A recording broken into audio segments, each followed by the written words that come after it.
It is official. We know the first semi-final of the 2026 FIFA World Cup, and it is France versus Spain on July 14, 3 p.m. Eastern Time in Atlanta.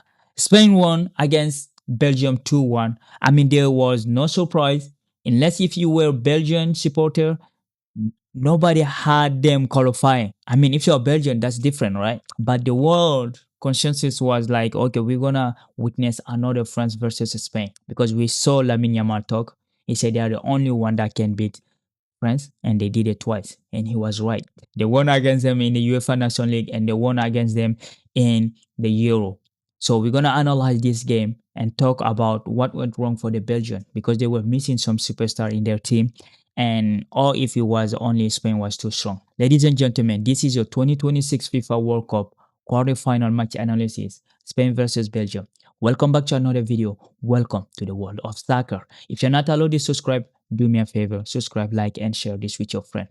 Without wasting any time, we're gonna dive into the game. Because for me, before the game started, I knew Spain was going to qualify. I would put my money in it if I was betting, right? So plus when I saw Belgium starting lineup, I said, yeah, this game is definitely over, right?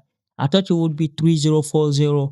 But as you know, Spain is not a team that will score 3 or 4-0. They always win 1-0, 2-0. And I was surprised Belgium was able to score a goal on them. Because this Spain team is the most complete team. Collectively, if you take them one by one, it's not impressive, right? If you take a man to man, they're not impressive at all. Like, you can say Rodri, Pedri, Ruiz. But if you look at them, you say, yeah, they're kind of normal player. It's not like Opamecano or Saliba or like Mbappe. Not like they have Yamal, right? But they individually they are not that impressive. But collectively, they are the best team around. They can take any video and then squeeze them to make them look nothing. So today, when the game started, I saw Simon Laporte gonna play against France. He was born in France. He just chose to play for Spain. So that is a class. We're gonna see what's gonna happen. But overall, when I saw the Belgian lineup, they did not have a Tillman, and Thibaut Courtois got injured and he left because that second goal, Belgium shouldn't be conceding that goal. I mean, he's a layman from Manchester United. He's a good goalie, but you cannot release a ball like that. When you catch that ball, you catch it or you push away, right? So overall, like it's not even that useful to talk about like the domination because this is Spanish team dominate everybody in terms of the ball. They will have at least they're averaging 65% of position in since they started this World Cup. That's how they play. It's a lot of small kid or short people put together and they make old people run. That's what is this Spain team is. They don't run a lot. They're not physical, but they can move you around. Today, their position was 68 to 32, which was, yeah, that's their standard, right? It's their standard. And they have 18 shot to 5 and 8 shot on target. Belgium had only 2, one of which is the goalie from De Ketelaere. I mean, De Ketelaere had a fantastic game. He had a fantastic World Cup. And overall, even after the game, when there was an interview, like when they were asking Rudy Garcia, the goal of the Belgian national team was to get to the quarterfinal. And if they got to the semifinal, it was a huge bonus. So they attained their objective. So they came in, they reached the quarterfinal, and they're out. They're not that mad, like they're not angry. It's not the golden generation anymore. Kevin De Bruyne was too old. He couldn't play the 90 minutes. He had to be subbed out. And of course, De Ketelaere scoring a goal. And you have Liam Trojar. He was like a ghost today. I think when you play against Spain, you're going to be a ghost, right? Spain is that team. They make everybody look like a ghost. So that's why everyone is interested to see how their game will look like against France in the semifinal.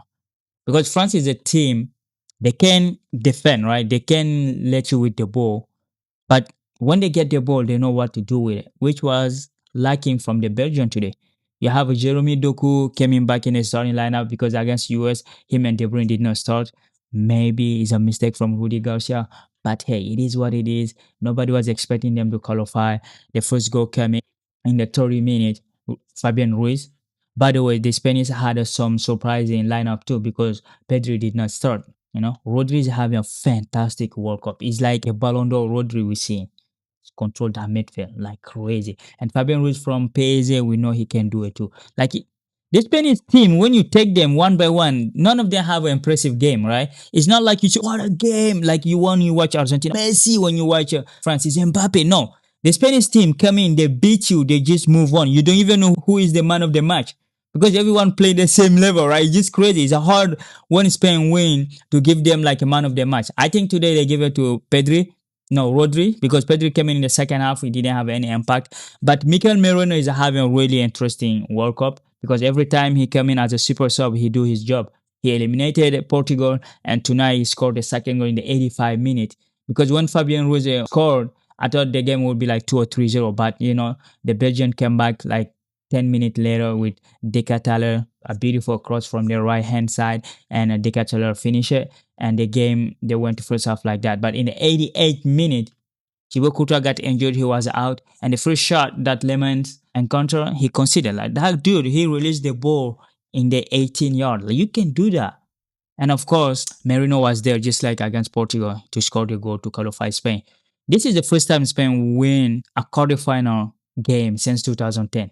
Because every time they lose it or like they just, yeah, they lost every single quarterfinal. 2014, they didn't make it. 2018, they lost 16. And 2022 was on quarterfinal against Morocco, right? So we all remember that. So, but after 16 years, they finally won a quarterfinal. And the year they did it, they won the World Cup, but they're going to play against France. That's the class that everyone is waiting. Because as Yamal said, if there is a team that can beat France, it's Spain. Because they are the only team that were able to eliminate France in the last two major competitions. In the UEFA National League, they beat France 5-4. At that time, they had like Benzema and Griezmann, Olivier Giroud were still playing, and even Lloris. And in the Euro, the last Euro, they beat them 2-1 in the semi-final. So France can say, okay, the only team we lost to in the last 4 years was against Spain, and the final they lost against Argentina. That's how impressive this France team is. Because they're playing against a team that, in my belief, is way better than the previous France team. The Olise is a good addition. Due is a good addition. Barcola is a good addition. Those are new players. Manu Kone is a new player. Dean is a new player too, even though in the last World Cup he was on the bench. But he's a new addition. So I think Spain going to meet a different kind of France. I don't think it will be a France that won't play, because I think they have the best center back. They have the best left back maybe in Spain, in Cucurella, because he's really good, and the best right back. I mean, Pedro Porro is good. The Tottenham player, he's kind of all right, but it's gonna be an interesting fight between him because you're gonna be playing against either Due or Barcola. I think Barcola gonna start the game because they know they won't have the ball against Spain, so they will let them with the ball. They're gonna play transition football, which is when France is more dangerous. When they play in transition, that is where they are more